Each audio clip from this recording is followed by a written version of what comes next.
Okay, ready. Rolling. Alrighty, so today we're here with Mellow, Reggie, and Taco, and this is their RoadMap to Success video. Ready? Mellow. Taco. Reggie. Good. So one of the reasons that the Guardians talked to us and asked us to come in and work with the dogs is to help these two girls, Mellow and Reggie, get along with each other. So for the most part, they're getting along just fine, but they have had times when they've had disagreements with each other. And a lot of times what can happen is just that the dogs are lacking a little bit of structure, so they try to build that in on their own. So what we did today a lot was building in structure and rules and helping the dogs look to their guardians for leadership and direction. And I just want to emphasize that through leadership and direction, we're not being aggressive with the dogs in any way. We're really just trying to reinforce more of a parent-child relationship. Sit. Where they look to you for direction, but they also know that you're loving and affectionate and you're going to reward them. So I want to remind you to make sure that we're still rewarding the dogs adequately and we're not just trying to remove things or anything like that. So the first thing we talked about was petting with a purpose. So every time you pet your dog, I want you to think that you're really reinforcing that behavior. So before you pet them, think, good job, good way to go, or do that again. If you wouldn't want to have the dog do exactly what they're doing, then you don't pet them at that time. So again, one of the important parts here is that if they were to be barking or being anxious, like pacing around, you don't want to pet them to soothe them because it's really actually going to only reinforce that anxious behavior. But right now, Taco's being really good. He's laying here, so this is a good time to be petting him. Other times you want to ask the dogs to sit before they get attention. Again, if they're already laying down or sitting like this, you don't have to ask them to sit.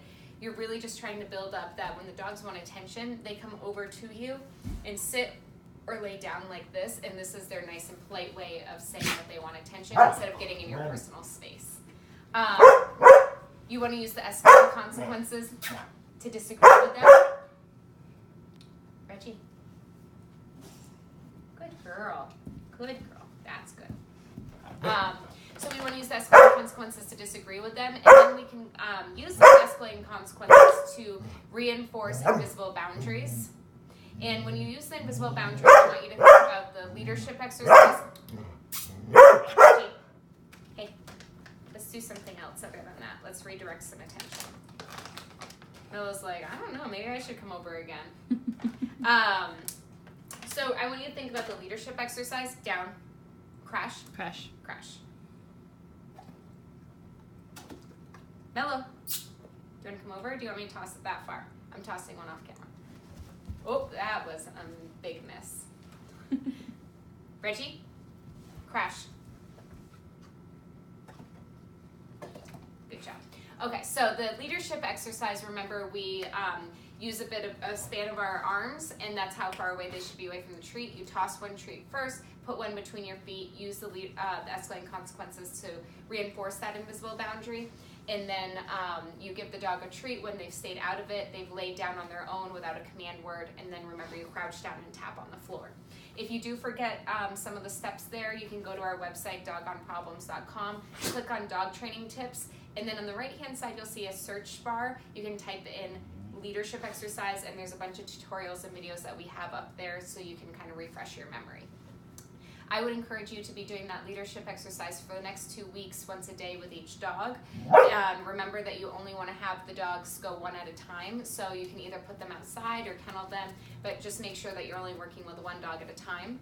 After about 2 weeks, I would just make sure that you're working with each dog a couple times a week to make sure you're reinforcing this. And then over the next year, try to stick with doing this at least a couple times a month with each dog, so that way you're reinforcing that kind of new hierarchy and making sure they're looking to you for leadership and direction. Other ways that you'll be reinforcing that is through asking them to sit before petting them, so our petting with a purpose, asking them to sit before going through doorways, and then I'll refer you to the video above this one. Good girl. Sit. Shake.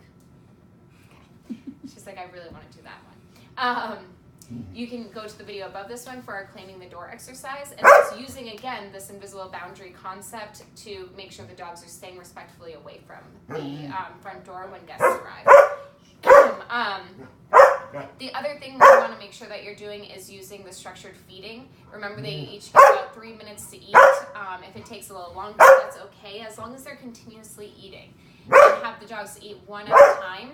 And then you can have the first dog that eats go outside, since you are feeding them near the door to go out, and then going down the line. I like that we're using the method of rewarding based on behavior. So whatever dog is staying behind that boundary the best and is being the most patient and relaxed, or however you decide whatever the best behavior is, have that dog eat first and go in the order of best behavior.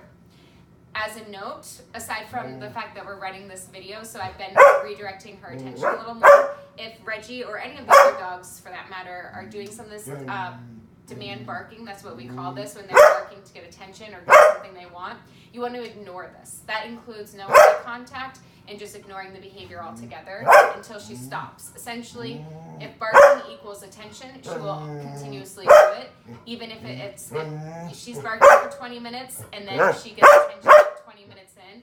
It will only teach her to keep barking longer and longer because at some point she gets attention for it. So just try to make sure that you're ignoring this type of behavior to get her to stop doing it overall. And then for a recall to help the dogs come in, one, I always give treats every time I call the dogs to come inside to I'm going to the bathroom, so that'll help them come in. Reggie, sit. Or crash. Good girl. Good girl. Good girl. Yes, what a good girl. Okay, good boy. I know. Good job, guys. Yes, yes, yes. So make sure that you're giving them a treat every time that they come inside, and that way that's going to help them come in. Another great way to go about getting a good, strong recall is by bringing a couple treats outside, calling the dogs over, and then letting them go back to running around outside. That way, every time you call them over, it doesn't mean you're taking away their freedom. They get to actually have fun, and they're still doing, they get to run around, and it's almost like a bonus. So that will really strengthen that recall because you're not restricting their freedom each time you call them over. All right, I want to remind you that everything you do trains your dog, only sometimes you mean it.